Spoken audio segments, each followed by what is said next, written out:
I'm George Alfredas along with my compadre, Dave Mathews. This is What's Next Wall Street. If you're new here, welcome to our show where finance, tech, AI, and everything that's hot with consumers collide. And today's lineup includes TikTok, Tesla, Bitcoin, Jesus, and so much more. Bitcoin genius.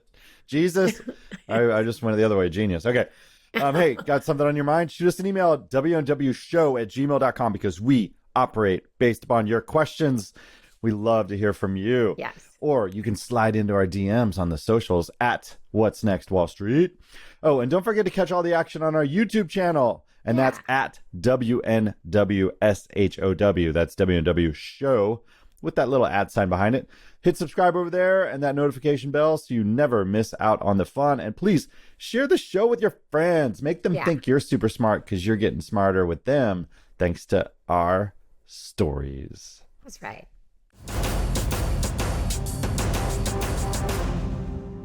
So TikTok was banned from using music from UMG, right? That's the company that reps some of our faves like Drake. Well, that's on the fence now with everything going on with him. But that's another story for another show.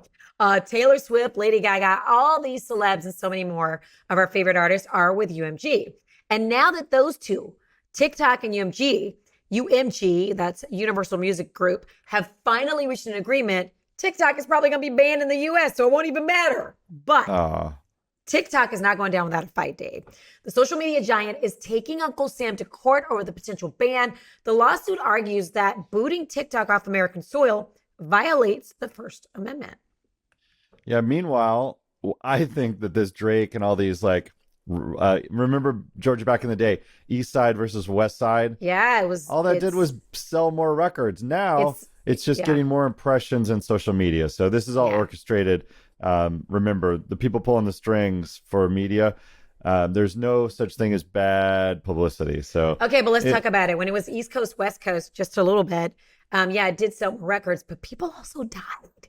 So we got to, I'm like, really? Drake? And it's just like, stop. It's silly. Yeah, and actually, you're right, though, because didn't I read yesterday that Drake's security guard got shot in Canada? Yes, there was a shooting right in front of Drake's house. Like, this is like, no, we're just talking about rap beats. The bullet hit his security guard, right? I didn't even think Canada allowed guns.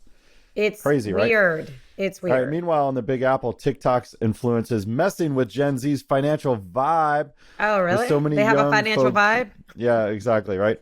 With so many young folks turning to TikTok for news and money tips, there's a real mixed bag of emotions about cash flow. Despite the threat of a ban, TikTok still reigns as a major cultural influencer, especially when it comes to young adults' wallets.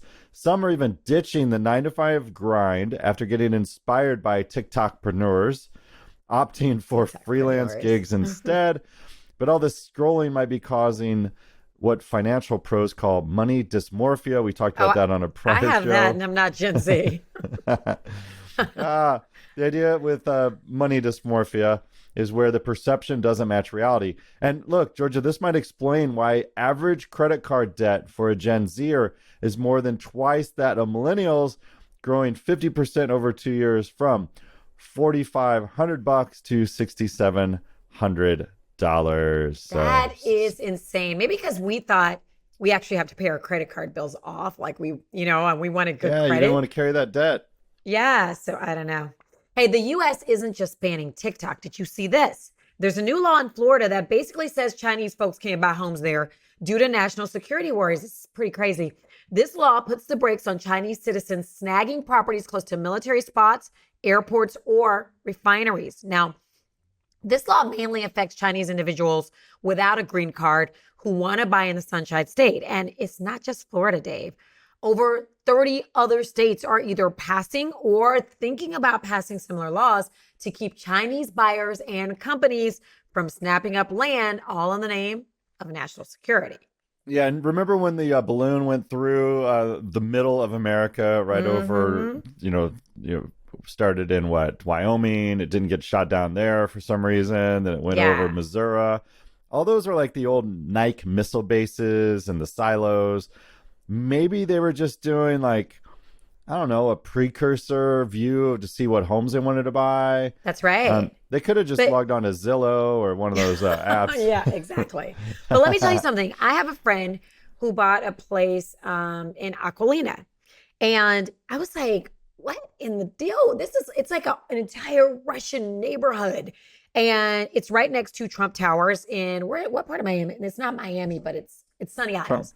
Trump Tower. I was asking that's Mar-a-Lago. No. Trump Tower is in Sunny Isles. He has Mar-a-Lago is different. Wait, he has two towers? He's got the New York Tower and a Florida Tower? That's funny. Yes, Trump Tower is right next to Aquilina, which Aquilina is always like number one on the best places to stay in America. But when I was there, I was like, why are all these Russians buying up Florida? What is the deal? And now I guess it's the Chinese trying it, but I don't know. We'll see what happens. Yeah. All right. Well, Tesla's back in the news. Do you think? The air quality folks in the San Francisco Bay are raising red flags about Tesla's impact on the neighborhood. According to them, Tesla's Fremont plant has been letting out loads of illegal pollutants for years now, with over 100 notices of violation since 2019.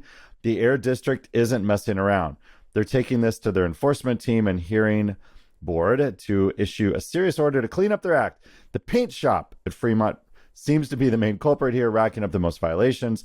Their air district wants the hearing board to force Tesla to step up and fix the problems. But surprise, surprise, Tesla stayed silent on this matter, ignoring requests for comments because there's no PR team.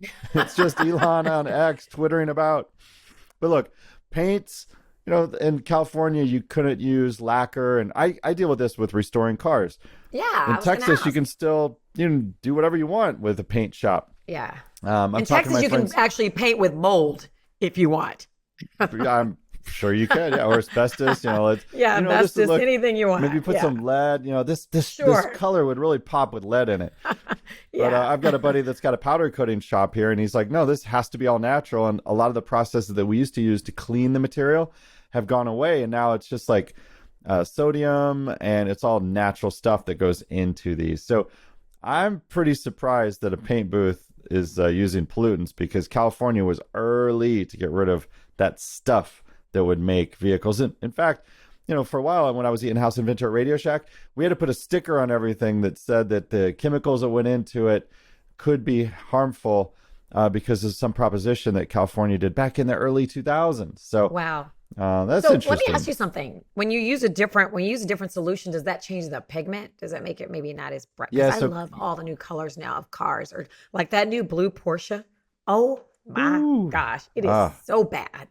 Yeah, right. So I just wonder if it changes the pigment though. Yeah, so some colors are no longer available because of that, but then they had to figure out how to use water-based paints instead of lacquer-based paints and solvent. But ultimately, they're putting on Teslas, especially, I had a Model 3. They're putting the paint on so thin on that car because it's an aluminum body. They don't want a lot of weight on it because that'll be ineffective for the range. And even American Airlines, right? They have planes that aren't painted. It's just the polished aluminum.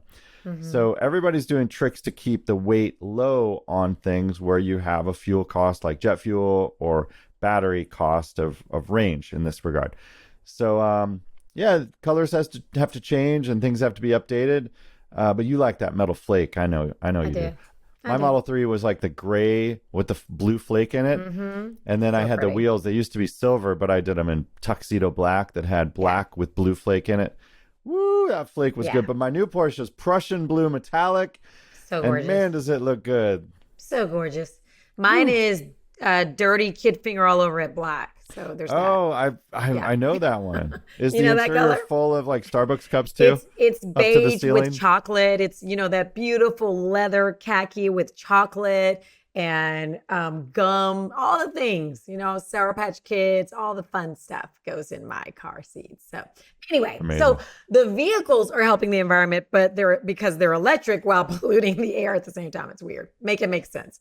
Meanwhile, Tesla's supercharger network has been a major selling point for their electric rides. I mean, let's be real, Dave. The fear of running out of juice with nowhere to plug in has been a big reason some folks, myself included, have not jumped on the EV bandwagon. So why did Tesla just axe their entire electric vehicle charging squad? And when I say axe, I don't mean like I'm asking you why. I couldn't even do it. I'm asking. I still said ask. Okay, never mind. Employees uses the inside to most This is people. why you're only half black. You can't get the right nomenclature. I'm all. Okay. Employees spill that tea over social media. So now we know they're getting fired. So that means they told everybody, Dave. So what does this mean for one of the biggest charging networks in the US? What does it mean?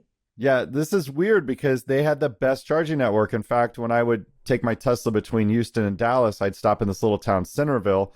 I could plug in, walk to the barbecue place, go to the bathroom, get a sandwich, and then get back to the car. And I was ready to go for the rest of the trip. And I barely had to wait for anyone because there were only so many Teslas a couple years ago in Texas. You know, really, they were all sold out in California. But now that it's opened up for everyone, oh my gosh! Look, if you think about the Dieselgate from Volkswagen. Right. So they created the company Electrify America, which put charging stations everywhere, but none of them worked. They're always out of service. And not only that, but you had to download an app, you had to assign a credit card to it, where the Tesla doesn't do any of that. The car has the billing built into it. So you just go up to the Tesla supercharger. There's no tap and pay. There's no biometrics. You just plug into your car. Your car has a security ID, goes back to the Tesla network. And when you drive off, I know the payment didn't happen. If it didn't work for some reason, you still got the juice, maybe like the first time. But then it would alert you on the screen saying, you need to update your credit card. You need to update your credit card. So now that everyone and their brother can use Tesla's network, look, there's going to be more cars, more wear and tear. Cables are going to break.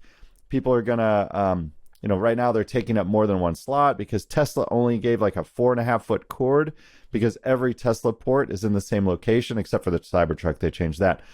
But look, now we need more than ever to have that network to be robust because so many people and their brother are going to be using it. So this just blows my mind because look, Elon's trying to hit numbers and targets and he's pulling some strings with the stock, right? So he had a 10% reduction of workforce and he's probably thinking, well, the chargers are working okay. Let's just get rid of that team. But this is something that needs maintenance. You need maintenance on this. You need longer cords. And by the way, they came up with an adapter system because the Tesla connector is only used by Tesla vehicles right now. So they have some little gadget, widget that you can like plug the Tesla charger into on this charge base and then pull out an adapter that's the standard adapter that North America uses. Electric car. Okay. Yeah, so it's interesting, but I'm reading these guys post on Reddit that used to work there, and I feel sad for them because like they just got an email one morning. I'm like, bro, it's not how you lay people off. How do you get people excited to come work for you if you're gonna Axeman them? Crazy, right? I don't know who you axing. Yeah, there you go. Finally got it. Oh. All right, the FCC, or the Federal Communications Commission, is voting to restore net neutrality rules. The rules block broadband providers from stopping or slowing down internet traffic to some websites or speeding up access to sites that pay extra fees. The FCC chair said the pandemic changed life as we know it. This is our new reality. We're working from home, making net neutrality more important than ever. So net neutrality rules were passed in 2015 and rolled back under Trump in 2017. So, Georgia, this seems like a good thing, right? I would think so. So why is everybody huffing and puffing? And so everybody's all talking about it on social media. Like, what's the big deal? Yeah, so the problem with policy is it's a double-edged sword, right? It can be taken both ways. So if you're Spectrum or you're Verizon Fios, you have your servers located on the same connections as your pipes to your end users. But if you have to go through Netflix, that's going through the internet. So what's happening is some of those providers might say like, oh, well, it's just natural that my services run faster because it's all on my network. It's not on the internet. And at the time, there were peering sites, May East, May West, and those kind of still exist today. But so many people put their own servers on premise. You've got companies like Akamai that are doing edge of the cloud. So a lot's changed on the internet back when net neutrality was first made. But the problem with policy is if anybody sees a little loophole, they're going to go for it. So this has the potential to see some of those loopholes. Okay. All right. So it looks like some of America's favorite grub brands are taking a hit because people are pushing back against higher food prices. Now, according to the Labor Department, fast food costs shot up by a whopping 33% compared to 2019, while groceries were not far behind with a 26% increase. But hey, there is some resistance. Where there's resistance, there's adaptation, right? So big names like McDonald's and Starbucks are gearing up to roll out more deals and promos to keep customers happy. Even snack giant Mondelez is getting in on this action, planning pricing specials and downsizing some of their packages, as long as they downsize and still, downsize the price. And then there's Kellanova. Now, they're this food manufacturing whiz. What they're doing is playing the game smart, if you want to say this is smart, promoting bulk buys at the start of the month when wallets are fuller, and then scaling down to smaller packs as payday starts feeling like a distant memory. But are they going to change the prices? Like, this is, really? So with fast food, traffic is taking a dip in the first quarter of this year. It's clear people are feeling the pinch and thinking twice about where they spend their dough. It costs me, my kids love Chick-fil-A, and I love Chick-fil-A. So please, if you want to be a sponsor, bring it on. Chick-fil-A doesn't need sponsors because have you ever seen those lines? They will never do commercials. For what? So I don't have to worry about them being a sponsor. It costs me more to go to Chick-fil-A drive-thru than it does at a sit-down restaurant. Honestly, it can be $50 for 4 people. That's crazy. And one of those meals is a kid's meal. Right? In the hot Texas summer, that lemonade freezy, what do they call it? Oh, that's so good. The shake is so good. Yeah, yes, the waffle fries are so good. Oh my gosh. Both In-N-Out, which that's my favorite. I love In-N-Out. When I see those lines so long, forget that. I'm not doing that. But if I need like a quick protein hit, Georgia, the Popeye's chicken, the spicy chicken sandwich. No, you know what? I know you're not eating that Popeye's chicken. I am. They're everywhere now. They're in the white neighborhoods now, Georgia. But you can get like a chunk of chicken breast, like 2 inches thick, and that spicy sauce on it. That's good. You sound ridiculous. I never go to Popeyes, but you know what is really okay? I say my kids love Chick-fil-A. This is crazy because you never would have thought this 20 years ago. Their fast food place of choice, Starbucks. That's where my 10-year-old wants. It's where he'll go. Mom, when I get out of school, when I pick him up from school, he wants to go to Starbucks. When he's on his way to school, he wants to, not for the coffee, for the sandwiches. It's crazy. Like my 18-year-old doesn't drink the Starbucks coffee. He wants like their little lemonade thingy is. So there's that. I don't know. It's weird. All right, Apple dropped some new iPads this week. We'll talk about that later in the show in detail. Okay. But the iPad Pro and iPad Air, are they sexy?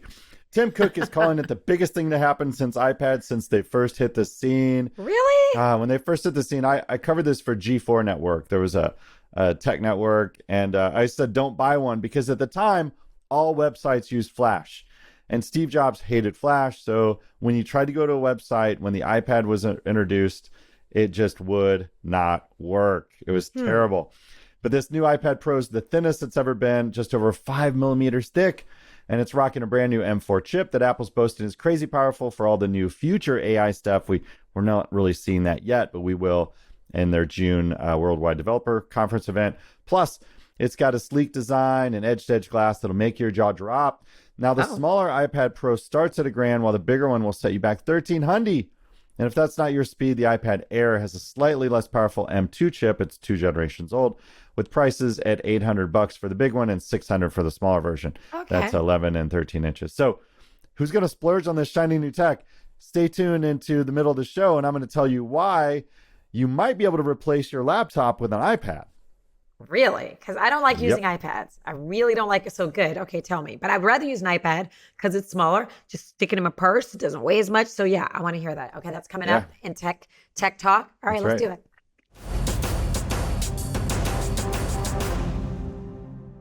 Today's pro tip is brought to you by OptionsPlayers.com. Steer clear of betting big on earnings plays, especially if you're trying to guess which way the wind's going to blow in just 1 week. The odds aren't exactly in your favor. Get to know options Greeks. Delta tracks price changes. Theta shows time decay, and Vega shows volatility. So master these Greeks and you'll be cruising through earnings seasons like a pro, dodging those risky short-term plays along the way. So may the odds be ever in your favor. What movie is that from, Dave? Quick, name it quick. May the odds be ever in your favor. Don't know at all. It sounds British, so Shakespeare in Love. Was it Mocking? Now I got to find the See, now book. you don't even know. Mockingbird. No, it Okay. was Mockingbird. Like the Okay. books about like Mockingbird and oh my gosh, I can't. Yeah, I love how you clown in here like you know what you're talking about. No, there were three of them. And Jennifer, what's her name? She married the guy from Saturday Night Live. She stars in Mockingjay. Okay, you know what? Comment Hit us up on below. social media. Yes, hit Tell us up on what- social media if you know what the heck. My bad. Obviously, we shoot this show live, so now you see the downfalls to it. All right, this is the part of the show where we get to hear from you. You can always hit us up on social media at What's Next Wall Street. Comment on our YouTube page, which is at WNW Show, or email us, same address, WNWshow@gmail.com. Yes. And so this first email is from Jill from Dayton, Ohio. Jill writes, I read that SPY SPY index is really just a pyramid scheme since actual stocks are not changing hands when purchasing. Is that true, Greg? A pyramid Greg Krause. scream? I know. It Scream. makes you It's scream. not. It's a pyramid That's that makes almost you as bad as scream. asking a question and not knowing the answer. And it's Hunger Games. How did Thank you not you. know it's Thank Hunger you. Games? But I was close. Mockingjay was the next movie, right? Mockingjay was Mockingjay. the third book or God movie dang of it. it, but it was Dang it. still Thank you, Greg. Hunger Games. This is And Greg it's Jennifer Krause. Lawrence. Thank Come you, on. Jennifer Lawrence, who's the entertainment reporter and I here, suck right? with names, and I knew that one. Oh my gosh. Okay. Thank you, Greg. Yeah, Greg so Krause. is it? I was going to introduce you here. Yes, I know stocks and books. Yes. Okay. All right, go. It was Catless Everdeen, right? Catless Damn, you're good. Okay. I know. All right. Go ahead. So here we go on that question. Is it a pyramid scheme? Look, I love a pyramid scheme scandal as much as everyone. Like Social Security, 1,000,000% Ponzi scheme. Here we go. Government takes your money, gives you nothing back. I'll pay $1 million in Social Security and get like $8 probably. But in the end, I could have made hundreds of millions. Not really, I'm being sarcastic, but I could have made $10 million off that money if I was just stuck it somewhere and just gained nothing, you know? No. And this is the reason why. It's because SPY is what you're talking about. The EFT of SPY is, or ETF, sorry. ETF of SPY is not a stock. It's a fund. It's actually a what would it be called? This is going to be weird. It's not to be confused with a UTI. It's a UIT. Good. Okay, so I didn't want to Very mess good. that up. I ended up saying it anyways. So it's a unit investment trust. Okay, so it's a trust. It's not a stock. Okay, so you're not buying, a company. You're buying basically a mutual fund that holds these things intact. So SPY, for example, is going to go over and kind of match the results of the S&P 500 over time. They rebalance quarterly. Some mutual funds and indexes rebalance every day. Just know that it's extremely accurate when it comes to what it tracks and everything else. So don't worry about, I'm not doing this or that. SPY actually holds the shares. They rebalance and they purchase the shares. And then you just purchase that fund. How it works out in all the end, I tell you can go to SEC, go to I think it would be what is it? You can just type in ETF SEC, and then they have an educational department that would teach you. Don't type in UTI. Don't type in UTI. Bad photos on that one. You need to have safe search on. Yes. But you can go to your SEC and you can look that and go over mutual funds because they're also ETFs and discuss when they could do it. And you have to look at each one because some of them say they're going to change every day. Some are going to buy things every day. Others say quarterly. Just know SPY is a crazy amount of money put in that, and you're not matching it. And I trade SPY every day. But yeah, it's not really what I would consider a Ponzi scheme because they actually are purchasing something. You're purchasing shares in the trust. Now, you can argue that they're not redeemable, which means you can't call them for it and say, give me my shares of all those companies. But you could just sell your shares in that thing. So no, that's your answer. It's not a pyramid scheme. Okay. We got more questions. but Hunger Games. So funny. And there he brings it back. All right. Next, we have Michael from Germany. What part of Germany, Michael? Let me know. It's my favorite place. Who asks, what are Greg's favorite types of option strategies and why? I mean, that seems a little broad, Greg. Make this tight. I know that is broad. Yeah. So let's just say option strategies. You're not talking about like day trading. You're not talking about strategies on how to trade. You're talking about things like iron condors or something like that, right? Different spreads or different things. I would say my favorite one, and this goes out to especially for individuals with a lot of retirement stuff, protective collars. You just call them a collar. I think I've discussed this in the previous. You could sell a covered call, okay, and then you could buy a put. You can sell a call if you own 100 shares of a stock in your retirement, unlike your IRAs, things like that. So, although you can't just sell a call if you don't own the share, so it has to be covered.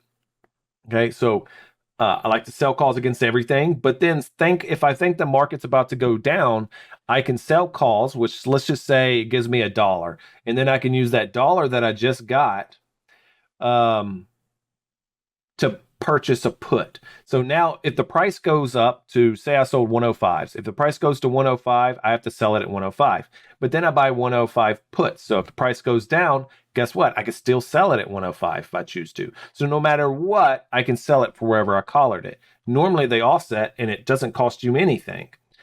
That's great because I'm expecting a possible dip. So the price is going up.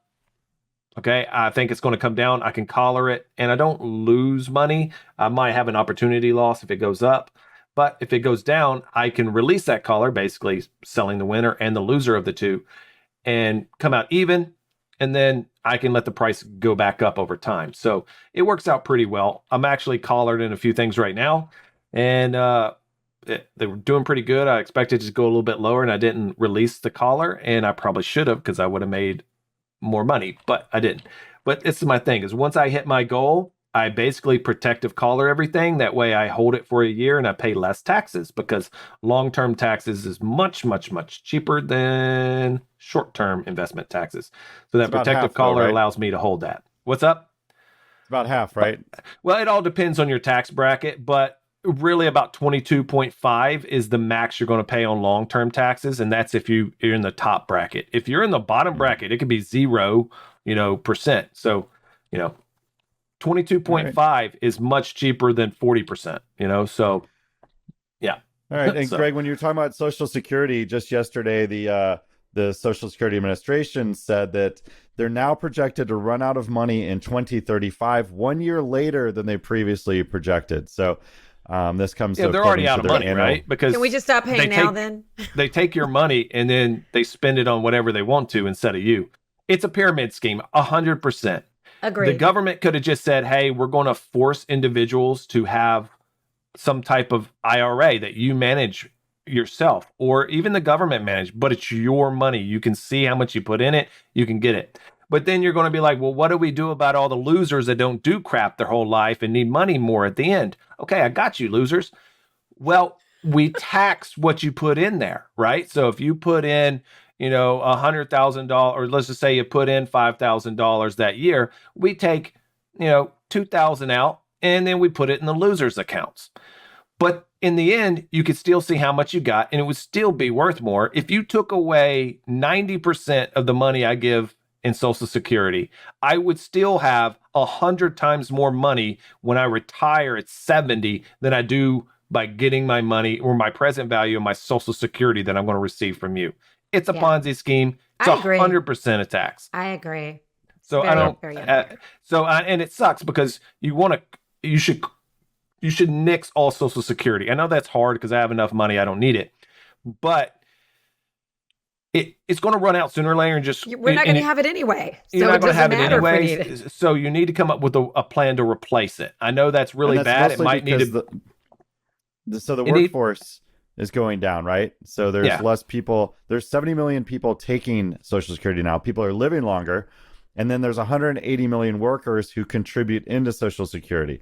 So it's a prop up. Yeah.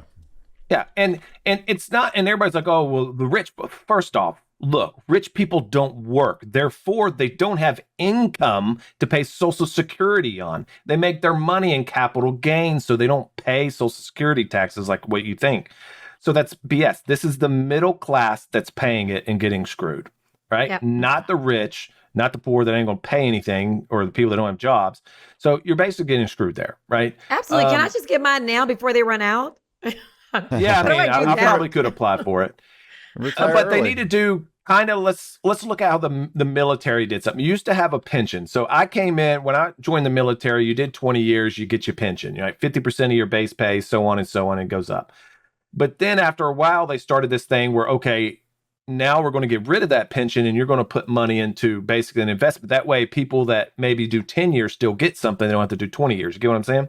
Mm-hmm. So that's kind of what we're going to have to do is like, hey, if you put in this amount of money, we're still going to give you a little bit of this, but we're going to force you to put the rest of that money into certain other holdings that we can't touch. But the problem is you're taking money away from the people in power. They're never going to vote for that. Never right? Gonna happen. So that's kind of like what they want. And, the Social Security, whatever, is like 12.5% now total, 6 for you and 6 for someone else, I believe.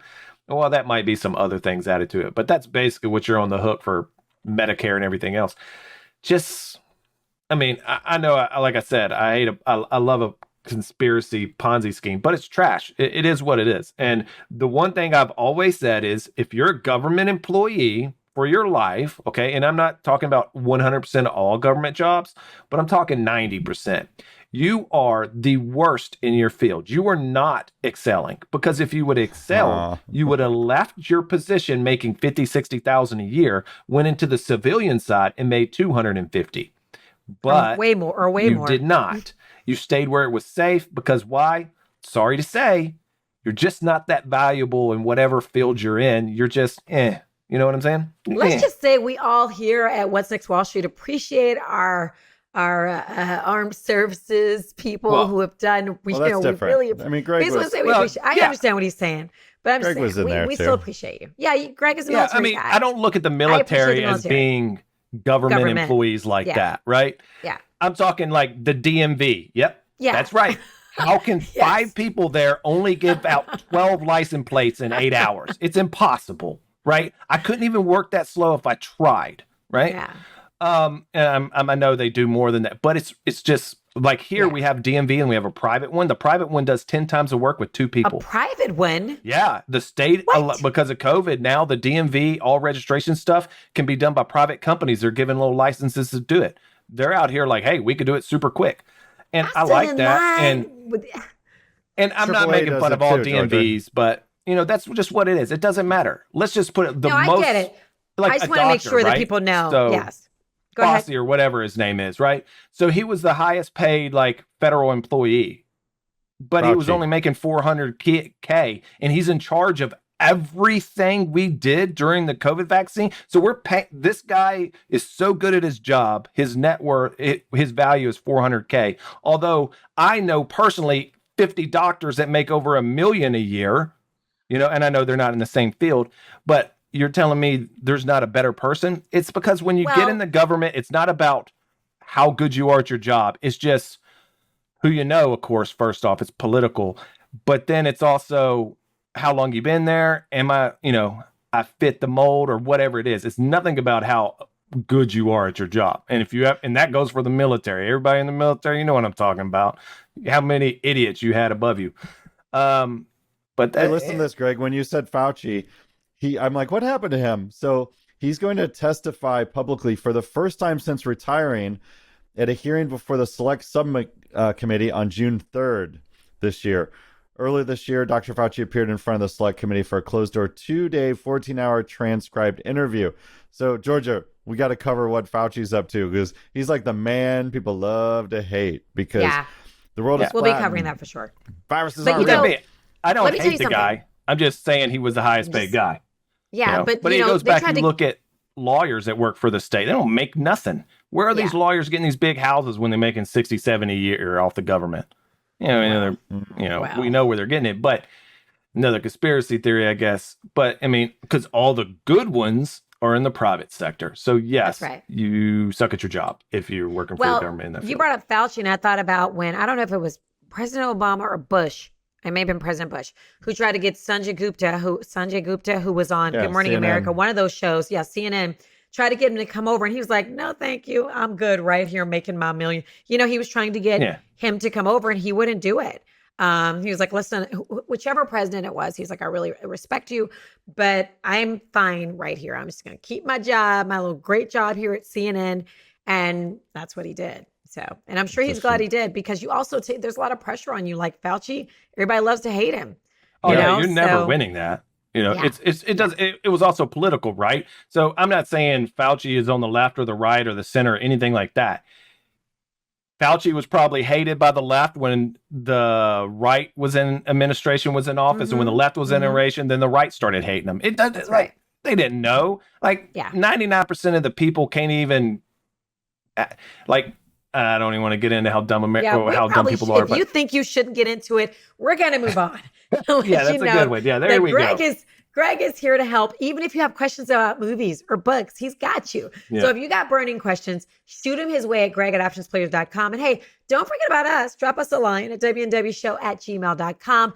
Or if you're more of a social butterfly, hit us up on the socials at What's Next Wall Street. You can also drop your questions and comments on our YouTube page or send them to us via email at WNWshow. We are all ears.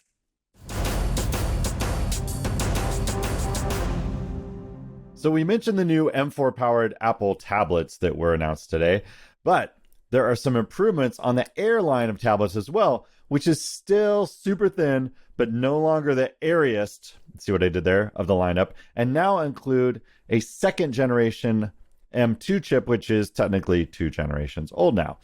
So it's still a very capable chip though. It gets an edge-to-edge screen, is actually lighter than the Pro models. But these Air models ring in at $599 for the 11-inch model to $799 for the 13-incher. Don't you just love that they take $1 off so it sounds mentally that much cheaper? Well, it's not. So now these Airs don't have the new dual LED display that's said to be absolutely fantastic from the reviewers that first saw this. The Pro models do have this technology, but those Pro models with the M4 processor, they cost $999 for the 11-inch model and $1299 for the 13-incher. Look, I don't know about you, but I love my laptop, and those prices are what you can buy a MacBook Air or even a MacBook Pro for on the market. So that begged me to think about the question, can you replace your MacBook with an iPad Pro? Well, maybe. If you noticed, Apple also launched their new Magic Keyboard that runs $299 for the 11-inch version and $349 for the 13-incher. If Apple were my company, which, by the way, it isn't, so we're clear here, I don't think I'd charge a tax on materials for the larger keyboard because the tech inside is still the same. It's like charging more for an extra large t-shirt while the small is regular price. And I say this because buying the 13-inch tablet, you're already paying a premium for the extra screen, which actually does cost more. And actually, it's 2 screens because it's a dual layer OLED. But anyway, to note though, those keyboards have a haptic mouse now, which thunks when you click it, a row of function keys, and are made out of aluminum, just like the laptops, instead of the rubberized plastic that they've been made of in the past. Now, Apple says the keyboard feels just like you're using a MacBook. All right. So this got me thinking, could you use an iPad instead of a laptop every day? So if you're doing the math at home, kids, the 11-inch iPad Pro with keyboard starts at $1298. And if you do the same setup with a 13-inch version, it's going to be $1478. Now, that's a lot of coin. But with that coin, you also get a touchscreen, which MacBooks do not have. While the Microsoft Surface notebooks, they've had this feature for quite some time. Now, let's talk about another tool you may like, and that's the Apple Pencil, which just got a new update with haptics and the ability to squeeze or roll for options, like changing a brush size or color. Oh, and it has the ability to work with Apple's Find My network so you can see where you lost it, which is nice for a $129 pencil. Look, my number 2 pencils came in a box with like 400 in there, and I could just grab another one. So now you're hovering at $1,600 for an iPad with the same screen as a laptop, the keyboard, and a drawing utensil. Now comes the choose your own adventure part of the show. Are you a drawing art student? Are you in your 80s and you're tired of fidgeting with PCs and the problems they introduce into your life? Are you a globetrotter who's tired of seatbacks on airplanes crushing your vibe as you try and work? Do you only want to be carrying a pound of gear? Good, you win. The iPad for your laptop replacement is your setup. But look, if you're a knowledge worker, a student, or someone who wants more versatility in your life, you still need a laptop. The single USB-C port on the iPad can connect to a breakout box for more ports, technically, but the ability of the operating system to leverage multiple monitors or other peripherals, it's a hit and miss situation typically. Plus, the operating system only recently received the ability to do split screen views of Safari and browsers.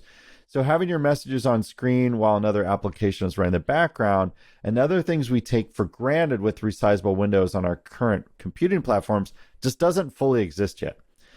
Now, for budget meets capabilities reasons, I'm going to keep typing away at my MacBook Air with the first generation and awesome M1, which I think you can buy now at Walmart for $699, which is crazy cheap. And I've got a MacBook Pro with a variant of that CPU, which has tons of RAM and actually used for shooting the show because I need higher horsepower for what we're doing with What's Next Wall Street here. Now, I also have support for multiple monitors, an SD card for downloading videos from my GoPro or drone, and the ability to kick as many USB-C peripherals to the lappy toppy. But look, maybe you're made of money. If so, the new neural network capabilities of the iPad Pro are awesome and will only get better because software does eat the world.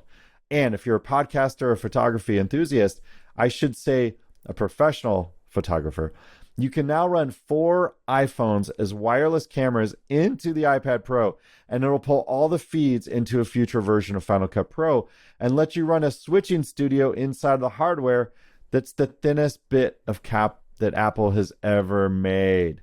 Now, that's impressive. And it used to take a small truckload of gear to do this. Think about it.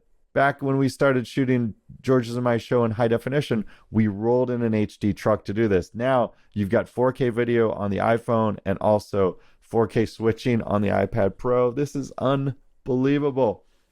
Oh, and those of you watching this show at home, the best part of the spring 2024 announcement is their entry-level iPads got reduced by $100 to $349. And that's a capable machine that can give you a test drive to see if you can replace your notebook computer with an iPad.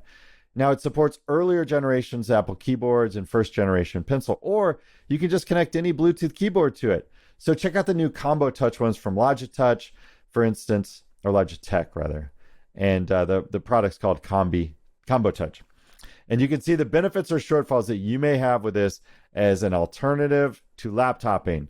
For me, I'm keeping my MacBooks and my Mac iPad Mini, which is a great device for streaming movies on planes or reading books on trains. I would not leave it in my house. I would not give it to a mouse. iPad man I am. Always have since I can. Well, since I could. But anyway, you get the Dr. Seuss.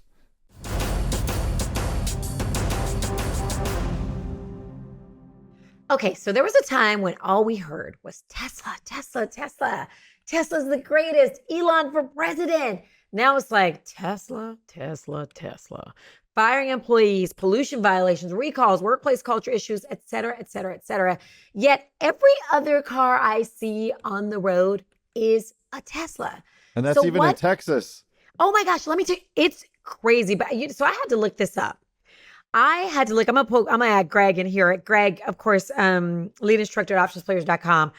I know you're a pickup guy. I grew up a pickup girl because, my dad, we had a farm. So Dave, I know you're an F-150 guy. F-150 is still the number one vehicle in the country. But Tesla has 2 on that top 10 list. I actually had pulled it up to see where F-150s were number 1. And of course, it's all the southern states and some Midwestern states like Missouri, where Dave is from. So I was just looking at where cars are, what states like the cars the most. Like, of course, California is where they love Tesla, and DC, and I think Rhode Island maybe. But when you're in Texas, which we're a truck loving place, every probably third car is a Tesla. So what is the problem with Tesla? Is it bad press, Greg, with motive to manipulate the stock? Because manipulation is going to get you clicks, or is Tesla really in this much trouble? I mean, every week there's something new about Tesla. What do you think? Yeah, so Tesla, I didn't used to like Tesla. Back, I don't know, let's just say like a decade ago, it was just didn't seem it was ever going to actually make money. But then again, I doubted Elon Musk. I don't, everybody's, why is he doing this? Why? Who are you? You work, what job do you have? Are you a burger flipper? Are you an economist? Today, Greg? This guy started Zipcoin 2.0, then changed that, then changed the banking with PayPal, regardless if he was it. He was part of it and a major part of it. Name anyone else that has ever changed banking. Name someone. I'll wait, because you don't know, right? You just have an opinion. I'll leave what I think about your opinion alone. Then he starts a space program. Space. Private. He is so good at space, it makes everyone else look stupid. And we're giving like Boeing $15 billion. It's probably not $15 billion, but giving Boeing double the money we're giving SpaceX, and they can't even shoot a rocket anywhere. Or make an airplane. Fails. But then SpaceX is over here like, oh yeah, we shot 9,000 rockets in the last 2 days. What did you do? You know, and now let's just say Elon didn't build the rocket or anything like that, but he was the managing force of getting these individuals together and leading them to that, regardless of what you think. And then Tesla. Name another car brand in America that has made it in the last 100 years. You can't. Ford, Chevy, Dodge. Every other one has gone bankrupt or been bought by someone else. Saturn failed miserably. Everyone has failed. So he changed banking, changed space or everything else. You can only imagine what he's going to do to telecom when those satellites take over all communications. I'm just saying. And then the car industry. But we have an opinion on how he should run a company. What? You know, that's like going to your doctor and telling him you should do the surgery this way. And he's like, where'd you study medicine? Oh, I didn't. I'm a bricklayer. You know, I didn't even Google it. You know, that's the same thing. What? Whatever. But Tesla made $13 billion last year in money, and they spent 60 something. They only spent like 60 something. I think they spent about 60 something billion to make 70 something billion, made 13 billion.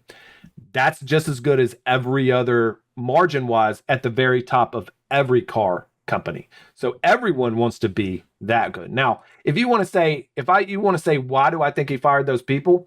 Probably because superchargers are what, you know, car sales are down this year for everyone in 2024 right now. But we go back and say, we need to do this. We need to put all this out. This is new, how do we say it? New technology, all these chargers, and how do we get this here and all that? So you got to hire the best of the best of the best, and you're paying for them. But now you got all that information. You're pretty steady, and you're slowly going to increase it when you sell car. Let's say you sell 10 cars, you put in one or something like whatever it is, right? They just can't blow money. Might as well, unless we know how to do it. Let's fire a bunch of these people that I pay $500,000 a year and just boot them out, you know, and next year we'll hire them back and pay them 120. That's what I would do because, you know, I know how to run a company and so to see. And that's probably all he's doing. He's not going to get rid of this. He's probably just nixing all these people that got paid. We saw what he did at with X Twitter. When he fired 90 something that's percent. Right. And brought him back. And everybody, and I don't want to say political, but it is a political hit job on, I mean, everybody hates Elon now, right? For whatever reason it is, it's like, I hate him. Like, you know, I'm like, really? You know, but what are you going to do? Tesla makes money. You want to know the number one car, American-made car? It's F-150. I looked it up. This it's is F-150. not a truck. This is all cars. Number one American-made car. Model Y. Number 2 sold, Model 3. Number 3 American-made car, Model X. Number 4 is the Model S. Now 5 is a Honda Passport, then a Volkswagen, a Honda SUV, or a Honda Civic Odyssey. The Acura, which we all know is just a fancy Honda. And then a Honda Ridgeline. That's the number one made U.S. truck. Or was a Ridgeline, if you consider that a truck. And then the Acura RDX. So the top 10 American cars 4 of them are Tesla. The top 4. Because your F-150 Amazing. is not an American car. No. It's made elsewhere and then Well, it's a brought truck. in. So all these people on the left, unions, all these union people are going, oh, yeah, we don't like Tesla. Guess what? That's your only car made in America that's being sold. The rest of them are being made somewhere else and brought here. Detroit, the only cars you make in Detroit or anywhere in the United States, besides Toyota and people or Honda, is cars nobody wants to drive. You're building like Cruises or whatever Chevy makes or something like. You're not building F-150s here, you know. So, sorry, you can go to Mexico and talk about the F-150s being built or wherever they build them, but they're not being built here in America. You better not tell my fellow Texans that F-150s are not built in America. Your Texas edition, where is it made? Yeah, so Ford produces its truck in one of 2 production facilities. The first in Dearborn, Michigan, which is the home of Ford Motor Company. And if you look at the 11th digit on your VIN, if it says F, that means it's made in Missouri, right? It's Dearborn. It also manufactures truck in Clay Como, which I don't know where that is, Missouri. Is that Mexico? Oh, that's Missouri. They are the only locations currently used to make Ford F-150s. So if you purchase one, so I think what Greg you're talking about though is a lot of the parts that go into it are made in Mexico, and so it's assembled in Detroit, right? Or in Clamoco. Yeah. So that's where they are. The number 1 selling cars are all Tesla, top 4. And I would have to look at how much of that goes in there and where they're else are sold out of. But that's all F-150s too, or not just F-150s. It's F-150s, F-250s, F-350s, all put together. So they don't even break them up that way. But look, F-150s, if your 11th digit is a K, that's Kansas City, which is the Clamoco. Okay. All right. That's and look, during COVID when I left New York, I went to Lake of the Ozarks and drove to Kansas City, which is nearby, and I bought an F-150, used of course. But yeah, huge Midwest manufacturing there. All right, so at least they're being assembled in the United States. I'll take it, but I did look at a list where people. The list I looked at was what people are buying, and Tesla had 2 on that list, top 10, which is insane to me. So I wasn't looking at where they were making. I was looking at what people were buying. And I'm just like, people are still buying Tesla. And you would think everybody who wanted a Tesla has a Tesla. And I think people buy Teslas and I think they don't stop. You know how like Dave's a Porsche guy. I want to be a Porsche girl, but I can't get another because I don't have $100,000. But you know, people, they become Tesla people, you know, and just like people F-150s, you pass one down, you get your new one.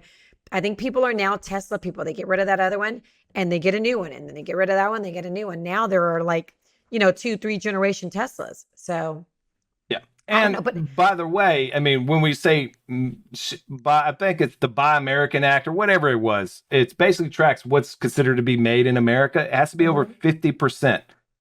And that's why it's not. I looked it up. Ford, under 30% of all parts and manufacture is done in the United States. And that's why they're not considered made in America. Oh, I see. Okay. Yeah. Very interesting. So basically, we just get everybody to make all the parts for cheap and then bring them here and then pay someone $90 million to put it together. Should have just let them put it together over there. I mean, it'd be cheaper. It would be cheaper, but then you couldn't say it was made in America. It's not made in America. That's what you can't say it's made in America. According to the law, Buy American Act requires product manufactured in the USA to have more than 50% of U.S. parts to be considered made in the U.S. Boom.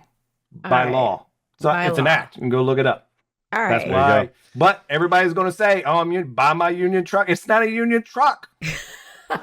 That's the Greg problem. is on one today, That's folks, because, so look, I don't dislike unions. My father was a president, vice president of a large labor union, and he drove union-made vehicles. The only problem was they weren't Ford. Like, he owned a Honda Civic because it was union-made.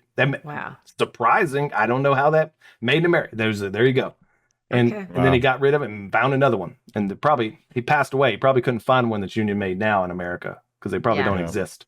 But, you know, get over it. So the bottom line is Tesla is not in trouble. And Tesla's not in trouble because all right. what every other EV, although I did see a Prius the other day at a Walmart parking lot, and I was like, that Prius looks exactly like one of the Model 3s. I know. I saw the new one too. I was like, what is that? It looked cool. Now, I liked it.